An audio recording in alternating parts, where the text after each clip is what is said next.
Missouri is seeing a decline in overdose-related deaths, but there's still some work to be done. Chris Bryant breaks down the numbers and the need for help across the state. Addiction is lifelong. So, whether someone is able to move into active recovery or if they're still in active addiction, it is a lifelong process for them.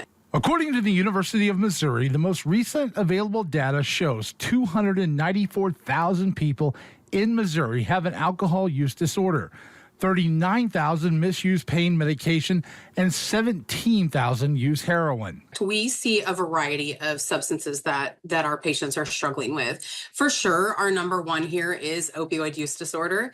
Our second is probably alcohol use disorder. In fact, the Missouri Department of Health and Senior Services data shows opioid overdoses as the leading cause of overdose death in the state between 2019 and 2023. Two biggest problems that we're seeing: transportation, as you mentioned, and then housing. That, just the fact that housing, stable, consistent housing. Transportation in the urban areas, transportation in the suburban areas, transportation in the rural areas is a problem across the state of Missouri. The Task Force on Substance Abuse Prevention and Treatment is a bipartisan group of lawmakers from both the House and Senate in Jefferson City and works to spotlight the needs when it comes to addiction. Really, this task force has a large task of looking comprehensively at all of the substance abuse problems in the state and evaluating how are we trying to solve this problem. According to the Task Force 2025 report, Missouri funds 17 different programs to combat opioid abuse, which makes up just under $54 million in the Missouri state budget. 100,000 Missourians every year dying from various drug illicit, alcohol, even smoking related cancers. 100,000.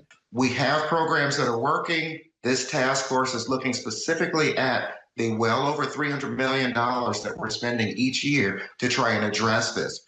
In 2023, the 10,162 overdoses treated in emergency rooms across the state of Missouri cost patients, insurance companies, and the government just more than $49.5 million. We really start where that patient is. And so our goal is to do whatever we can from the moment we engage with them in our emergency departments. We will start patients on addiction medications in the emergency departments. And we've been doing that for probably 8 or 9 years, where we start them on medication immediately, and then they are referred to our clinic. To read the full task force report or the data from Health and Senior Services, check out this story at ky3.com. If you or someone you know is struggling or dealing with the substance abuse crisis, help is available. Call or text 988 or chat at 988lifeline.org. Chris Bryant, KY3 News.